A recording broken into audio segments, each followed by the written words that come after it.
नमस्कार, खबरें जारी न्यूज 24 पर मैं हूं आपके साथ मकसूद खान। खास पेशकश में बात उत्तर प्रदेश की लोकसभा चुनाव में राजनीति के समीकरणों को साधने के लिए हर दल अपनी तैयारियों में जुटा हुआ है। बीजेपी हर राज्य में खुद को पहले से बेहतर साबित करना चाहती है, तो वहीं विपक्षी गठबंधन इंडिया एनडीए को मात देने की तैयारी में पूरे जोर से लगा हुआ है। लेकिन इस सबके बीच विपक्षी खेमे के दो ऐसे नाम हैं जिन्हें मोदी सरकार का विरोध करने के बावजूद बीजेपी की बी टीम कहा जा रहा है, मायावती और असदुद्दीन ओवैसी। आखिर मायावती और ओवैसी के राजनीतिक एजेंडे को बीजेपी के लिए फायदेमंद क्यों कहा जा रहा है, इस खास रिपोर्ट में आपको बताते हैं।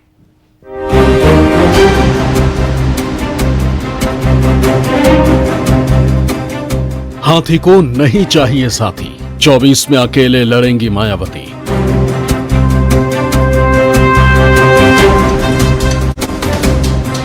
बहन जी का एकला चलो प्लान, कौन खुश कौन परेशान।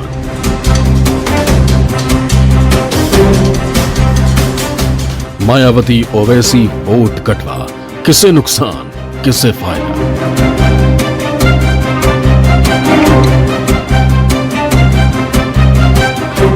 दो 2024 लोकसभा चुनावों के आगाज के साथ उत्तर प्रदेश की राजनीति में घमासान मचा है। यूपी में विपक्ष माया और राम के आगे कंफ्यूज नजर आ रहा है। एक तरफ जहां बीजेपी राम नाम के जरिए यूपी से दिल्ली की सियासत को साध रही है, वहीं मायावती की एकला चलो की नीति ने यूपी में इंडिया गठबंधन के किले को डरा दिया है। उत्तर प्रदेश की राजनीति में मायावती अब तक का सबसे बड़ा दलित चेहरा रही है और यही दलित वोट बैंक ही बहुजन समाज पार्टी की ताकत भी रहा है।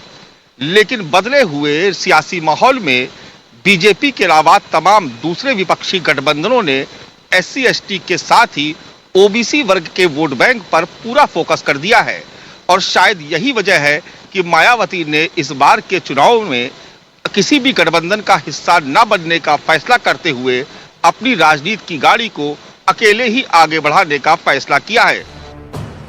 माना जाता है कि लोकसभा चुनाव में उत्तर प्रदेश ही देश की दिशा तय करता है, क्योंकि दिल्ली की सत्ता तक जाने वाला राजमार्ग यूपी से ही होकर गुजरता है। संसद में जीत के हैट्रिक लगाने को आतुर बीजेपी इस बार यूपी की सभी 80 सीटें जीतने का दावा कर रही। भारतीय जनता पार्टी 64 सीटों पर पार्टी उम्मीदवारों का ऐलान कर चुकी है। समाजवादी पार्टी ने भी 45 सीटों पर उम्मीदवार घोषित कर दिए हैं। वहीं मायावती की बहुजन समाज पार्टी ने अपने 25 उम्मीदवारों की लिस्ट जारी की है। खास बात यह है कि मायावती के 25 उम्मीदवारों में से 7 मुस्लिम चेहरे। साथ ही मायावती ने चुनाव में जातीय समीकरण को साधने की भी भरपूर कोशिश की। बीएसपी ने 7 मुस्लिम उम्मीदवारों के अलावा अपनी लिस्ट में आरक्षित सीटों से उच्च जाति के 4, ओबीसी समुदाय के 2 और SC के 3 उम्मीदवारों को मैदान में उतारा है। हालांकि 2019 चुनाव में 10 विनिंग सीटों में से अभी मायावती ने 4 पर ही उम्मीदवार का ऐलान किया। इनमें से पार्टी ने 3 सीटों सहारनपुर, नगीना और बिजनौर में अपने मौजूदा सांसदों को बदला है, जबकि अमरोहा के सांसद दानिश अली को पार्टी से निष्कासित कर दिया था, जिन्हें बाद में कांग्रेस ने इसी सीट से उम्मीदवार घोषित कर दिया। 2024 का लोकसभा चुनाव कुल 7 चरणों में होना है और उत्तर प्रदेश की 80 लोकसभा सीटों को इन 7 चरणों में कवर किया गया है। पहले चरण का मतदान 19 अप्रैल को कुल 8 लोकसभा सीटों पर होना है और इन 8 सीटों पर मायावती ने जाति समीकरणों का ध्यान रखते हुए ही उम्मीदवार उतारे हैं। सहारनपुर से इंडिया गठबंधन की तरफ से कांग्रेस ने इमरान मसूद को उम्मीदवार बनाया है, तो वहीं भारतीय जनता पार्टी ने राघव लखनपाल शर्मा को मैदान में उतारा है। बहुजन समाज पार्टी ने सहारनपुर से माजिद अली को टिकट दिया है। कैराना से इंडिया गठबंधन की तरफ से समाजवादी पार्टी ने इकरा हसन को उम्मीदवार बनाया है, तो वहीं भारतीय जनता पार्टी ने प्रदीप चौधरी को मैदान में उतारा है। बीएसपी ने कैराना से श्रीपाल सिंह को टिकट दिया है। मुजफ्फरनगर में इंडिया गठबंधन की तरफ से समाजवादी पार्टी ने हरेंद्र मलिक को, भारतीय जनता पार्टी ने डॉक्टर संजीव बालियान को, तो बीएसपी ने दारा सिंह प्रजापति को चुनावी मैदान में मौका दिया है। बिजनौर से इंडिया गठबंधन की ओर से समाजवादी पार्टी ने दीपक सैनी को, बीजेपी आरएलडी गठबंधन ने चंदन चौहान को और बीएसपी ने चौधरी विजेंद्र सिंह को अपना प्रत्याशी बनाया है। नगीना से समाजवादी पार्टी ने मनोज कुमार को अपना कैंडिडेट बनाया है, तो वहीं बीजेपी की तरफ से ओम कुमार चुनावी मैदान में है। नगीना में बीएसपी ने सुरेंद्र पाल को अपना उम्मीदवार घोषित किया है। मुरादाबाद सीट से रुचि वीरा समाजवादी पार्टी के प्रत्याशी हैं, तो बीजेपी की तरफ से सर्वेश सिंह कैंडिडेट बनाए गए हैं। बीएसपी ने मुरादाबाद से मोहम्मद इरफान सैफी को कैंडिडेट बनाया है। रामपुर से समाजवादी पार्टी के मौलाना मुहिबुल्लाह नदवी उम्मीदवार है, तो भारतीय जनता पार्टी की तरफ से घनश्याम लोधी ने पर्चा भरा है। बीएसपी ने रामपुर सीट से जीशान खान को अपना प्रत्याशी बनाया है। पीलीभीत से समाजवादी पार्टी ने भगवत शरण गंगवार को, बीजेपी ने जितिन प्रसाद को और बहुजन समाज पार्टी ने अनीस अहमद खान को चुनावी मैदान में उतारा है। यानी मायावती ने विपक्षी गठबंधन इंडिया में शामिल न होकर पहले फेज की 8 सीटों पर मुकाबला त्रिकोणीय बना दिया है। और ऐसे में मायावती के कैंडिडेट सत्ता पक्ष और विपक्ष में से किसका खेल बिगाड़ेंगे, इस पर सबकी नजरें टिकी हैं। पिछले लोकसभा चुनाव में बहुजन समाजवादी पार्टी ने उत्तर प्रदेश में समाजवादी पार्टी से गठबंधन कर 10 सीटें जीती थी। इससे ये बिल्कुल साफ है कि मायावती का दलित मतदाताओं पर असर कम होता जा रहा है। इसी कारण मायावती ने समाजवादी पार्टी से बनाया हुआ गठबंधन तोड़कर विधानसभा चुनाव अकेले दम पर लड़ा। मायावती चाहती है कि पार्टी का विस्तार हो, खास तौर पे दलित मतदाताओं में दोबारा अपना आधार बढ़ाने के लिए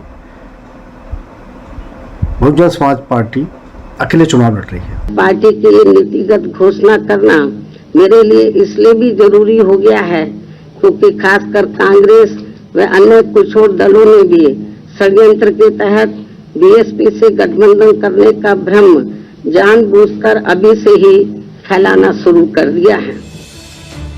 बहुजन समाज पार्टी के मुखिया मायावती का ये वो दर्द है जिसे वो गाहे बगाहे सबके सामने रखती रही। मायावती के मुताबिक बीएसपी पहले भी गठबंधन करके चुनाव लड़ चुकी है, लेकिन उन चुनावों के अनुभव ठीक नहीं रहे। उनकी पार्टी का वोट तो ट्रांसफर हो जाता है, लेकिन सहयोगी दलों का वोट बीएसपी कैंडिडेट को नहीं मिल पाता। यही वजह है कि पार्टी ने 2024 में अकेले दम पर चुनाव लड़ने का फैसला किया। देश में लोकसभा के लिए होने वाले आम चुनाव में भी हमारी पार्टी बीएसपी किसी भी पार्टी के साथ कोई भी गठबंधन करके ये चुनाव नहीं लड़ेगी, बल्कि अकेले अपने बलबूते पर ही ये सभी चुनाव लड़ेगी। मायावती भले ही ये कहकर 2024 में किसी भी दल के साथ गठबंधन करने से इनकार कर रही हैं कि गठबंधन का अनुभव उनके लिए ठीक नहीं रहा, लेकिन पिछले चुनाव के आंकड़े बताते हैं कि ऐसा बिल्कुल भी नहीं है। 2019 के लोकसभा चुनाव में मायावती की बीएसपी, अखिलेश यादव की समाजवादी पार्टी और जयंत चौधरी की आरएलडी के साथ मिलकर चुनाव लड़ी थी। गठबंधन के तहत 80 सीटों वाली यूपी में बीएसपी 38, समाजवादी पार्टी 37 और आरएलडी 3 सीटों पर चुनाव लड़ी थी, जबकि रायबरेली और अमेठी लोकसभा सीट पर इस गठबंधन ने कांग्रेस की वजह से अपना कोई उम्मीदवार नहीं उतारा था। तीनों दलों ने पूरे दमखम के साथ बीजेपी के खिलाफ अभियान चलाया। वोटिंग हुई और जब नतीजे आए तो सब हैरान रह गए। 2014 में खाता नहीं खोल पाने वाली मायावती की बीएसपी 2019 में 10 सीटों पर जीत दर्ज करने में कामयाब रही, जबकि 2014 में 5 सीट जीतने वाली समाजवादी पार्टी 2019 में भी 5 सीटों पर ही सिमट कर रह गई। वहीं आरएलडी को भी कोई फायदा नहीं हुआ। करीब 26 साल बाद बहुजन समाज पार्टी ने गठबंधन की राह पकड़ी थी। साल 2014 के लोकसभा चुनाव में एक भी सीट न जीत पाने वाली बहुजन समाज पार्टी ने साल 2019 के लोकसभा चुनाव में 10 सीटों पर जीत हासिल की थी। यानी सपा और बसपा गठबंधन का सबसे ज्यादा फायदा बहुजन समाज पार्टी को ही मिला था। तो वहीं समाजवादी पार्टी कन्नौज सीट भी हार गई थी। दरअसल समाजवादी पार्टी का गढ़ माने जाने वाली कन्नौज सीट पर साल 2019 के लोकसभा चुनाव में अखिलेश यादव की पत्नी डिंपल यादव को भी हार का सामना करना पड़ा था। 2019 के लोकसभा चुनाव में समाजवादी पार्टी सिर्फ 5 सीटों पर ही जीत हासिल कर पाई थी। तो वहीं आरएलडी के अजीत सिंह और उनके बेटे जयंत चौधरी भी चुनाव हार गए थे। 2019 चुनाव में यूपी में बीएसपी दूसरी सबसे बड़ी पार्टी उभर कर आई थी। 19.43% वोटों के साथ बीएसपी ने 10 सीटें जीती थी, जबकि समाजवादी पार्टी सिर्फ 5 सीट ही जीत सकी थी। बीएसपी 2019 में यूपी की 10 सीटें सहारनपुर, बिजनौर, नगीना, अमरोहा, अंबेडकर नगर, श्रावस्ती, लालगंज, घोसी, जौनपुर, गाजीपुर पर जीत दर्ज करने में कामयाब रही। जब उन्होंने 2019 में अलायंस किया समाजवादी पार्टी से, तो 0 से उनकी सीटें बढ़ के 10 हो गई। तो फायदा तो है, इसमें कोई शक नहीं। ये अलग बात है कि मायावती बार बार कहती है कि अलायंस का उनका तजुर्बा ठीक नहीं रहा। तो मुझे लगता है कि मायावती को गठबंधन से फायदा प्रत्यक्ष रूप से प्राप्त हुआ है, लेकिन गठबंधन किसी के साथ न करने के पीछे उनकी जो सोच है वो अपने मूल वोट बैंक को, जो कार्टर वोट बैंक है, उसको अपने साथ जोड़े रहने की है, क्योंकि उनकी मन में इस बात की आशंका कहीं न कहीं से जरूर है कि वोट दूसरे दल में जा सकता है, और समाजवादी पार्टी को उसका कुछ फीसद लाभ भी प्राप्त हुआ है। मायावती उसी से बचना चाहती है। कहते हैं राजनीति में न कोई किसी का परमानेंट दोस्त होता है और ना ही परमानेंट दुश्मन। राजनीति की चालों को समझना हर किसी के बस की बात नहीं है। कई बार विरोधियों के फैसले सत्ता में बैठी पार्टी या गठबंधन के लिए फायदे का सौदा साबित होता है, और यूपी में बीजेपी के लिए मायावती और ओवैसी के विरोध के सुर कुछ इसी तरह के फायदे का सौदा साबित होते नजर आते हैं। देश के सबसे बड़े सूबे यूपी की 80 सीटों के लिए घमासान तेज है। यूपी में एनडीए और इंडिया गठबंधन की फाइट है, लेकिन इस लड़ाई में बीजेपी के विरोध में खड़ी मायावती पर बीजेपी की ही बी टीम बनकर खेलने का आरोप लग रहा है। मायावती पर बीजेपी की बी टीम बनकर राजनीति करने के आरोपों के पीछे बीजेपी की तरफ से लिए गए कई ऐसे फैसले हैं जिन्होंने कहीं न कहीं बीजेपी को यूपी और दिल्ली की लड़ाई में फायदा पहुंचाने का काम किया। राजनीति के इतिहास के पन्नों को पलटकर देखने पर पता चलता है कि 2021 के विधानसभा चुनावों में बीएसपी ने 100 सीट से अधिक मुस्लिम उम्मीदवारों को मैदान में उतारा। इसके कारण समाजवादी पार्टी के वोट बढ़ गए और अप्रत्यक्ष रूप से बीजेपी को इसका फायदा मिला। आजमगढ़ के उपचुनाव में भी मायावती ने शाह आलम उर्फ गुड्डू जमाली को मैदान में उतारा, तो समाजवादी पार्टी ने मायावती पर एसपी के वोटों में सेंधमारी करके बीजेपी को फायदा पहुंचाने का आरोप लगाया। इसी तरह बहुजन समाज पार्टी ने राष्ट्रपति और उपराष्ट्रपति चुनाव में एनडीए उम्मीदवार का समर्थन किया था। विपक्षी दलों ने नए संसद भवन के उद्घाटन का बहिष्कार किया, तो बसपा प्रमुख ने इसका स्वागत किया और इस राज्यसभा चुनाव की वोटिंग में भी यूपी के इकलौते बीएसपी विधायक ने बीजेपी का साथ दे दिया। मायावती के अकेले लड़ने से किसे फायदा होगा और किसे नुकसान, ये तो आने वाला वक्त ही बताएगा, लेकिन माना जा रहा है कि मायावती ने यह रणनीति अपना वोट बैंक बचाने के लिए अपनाई। दरअसल बीएसपी का सियासी आधार सिर्फ उत्तर प्रदेश ही नहीं बल्कि देश के लगभग हर राज्य में है। यही वजह है कि 2014 के लोकसभा चुनाव में बीएसपी देश भर में सबसे ज्यादा 503 सीटों पर चुनाव लड़ी थी, जिसमें पार्टी का भले ही खाता ना खुला हो, लेकिन 4.19% वोट मिले थे। वहीं 2019 में बीएसपी देश भर में 383 सीटों पर अपना कैंडिडेट उतारी थी। पार्टी को यूपी में 10 सीटें तो जरूर मिली, लेकिन वोट शेयर घटकर 3.66% पर आ गया। इसी तरह के हाल यूपी विधानसभा चुनाव में भी हुआ। 2012 में करीब 26% वोट पाने वाली बीएसपी का आंकड़ा 2017 में घटकर 22.4% पर आ गया और 2022 में तो ये गिरकर 12.7% पर पहुंच गया। इस तरह से चुनाव दर चुनाव बीएसपी का सियासी आधार कमजोर हुआ है। ऐसे में मायावती दलित मुस्लिम वोटों के फॉर्मूले पर एक बार फिर से काम कर रही हैं, ताकि पार्टी को दोबारा से खड़ा किया जा सके। साल 2019 के लोकसभा चुनाव में बीजेपी और कांग्रेस के बाद सबसे ज्यादा सीटों पर चुनाव बसपा ने लड़ा था। देश के तकरीबन हर राज्य में मायावती ने अपने उम्मीदवार भी उतारे थे। मध्य प्रदेश, छत्तीसगढ़, राजस्थान और कर्नाटक में बसपा का अपना वोट बैंक है। पिछले चुनाव में उन्हें 5% वोट भी हासिल हुआ था, लेकिन जीत सिर्फ उत्तर प्रदेश की 10 लोकसभा सीटों पर ही हुई थी। साल 2014 के लोकसभा चुनाव में बहुजन समाज पार्टी ने 500 से ज्यादा सीटों पर चुनाव लड़ा था, लेकिन उस वक्त उनका खाता भी नहीं खुल पाया था। लोकसभा के चुनाव से पहले यह तय हो गया था कि मायावती को विपक्ष के गठबंधन में शामिल नहीं किया जा रहा है, और ये कहना कि मायावती बीजेपी की बी टीम बनकर खेल रही है, ये भी कहना सही नहीं है, क्योंकि हर पार्टी अपने हिसाब से अपना आधार बढ़ाना चाहती है। इसी कारण वो ज़्यादा से ज़्यादा सीटों पर उम्मीदवार उतार रही है, और कई सीटों पे ऐसे उम्मीदवार भी उतारे हैं जो भारतीय जनता पार्टी के उम्मीदवारों को भी नुकसान पहुंचा सकते हैं। कुछ सीटों पे ऐसे उम्मीदवार हैं जो समाजवादी पार्टी और कांग्रेस को नुकसान पहुंचा सकते हैं।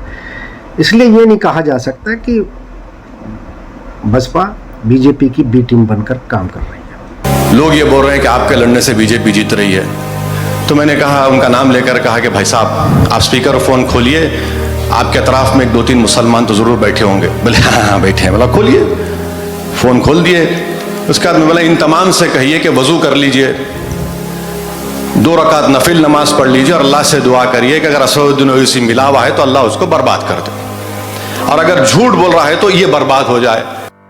AIMIM चीफ असदुद्दीन ओवैसी की यह सफाई थोड़ी पुरानी है, लेकिन देश में बीजेपी की बी टीम के तौर पर राजनीति करने का आरोप ओवैसी पर आज भी लगते हैं। लोकतंत्र की लड़ाई में ओवैसी की पार्टी देश के हर राज्य में चुनाव लड़ने की शुरुआत कर चुकी है। ओवैसी सीधे सीधे मुसलमानों के हक की लड़ाई लड़ते हैं, जिससे बीजेपी के दूसरे विरोधियों के वोट कटकर बीजेपी के लिए सत्ता की सीढ़ी बना देते हैं। राजनीति के जानकारों का मानना है कि भले ओवैसी बीजेपी की मदद नहीं करते हों, लेकिन उनके चुनाव लड़ने से भाजपा को फायदा होता है। एक्सपर्ट्स ओवैसी की मुसलमानों में बढ़ती लोकप्रियता की एक वजह बीजेपी को भी बताते हैं, और मुस्लिम वोट बैंक ओवैसी की तरफ जाता है तो दूसरे विपक्षी दलों को इसका नुकसान होता है। जानकारों का मानना है कि कांग्रेस और सेकुलरिज्म की राजनीति करने वाले दलों की असफलता भी ओवैसी की लोकप्रियता बढ़ने का एक कारण है। यूपी की सियासत में असदुद्दीन ओवैसी का एक बयान खूब सुर्खियां बटोर रहा है। मामला मुरादाबाद सीट से समाजवादी पार्टी के नेता ST हसन के टिकट कटने का है, जिस पर AIMIM प्रमुख असदुद्दीन ओवैसी ने बड़ा बयान दिया।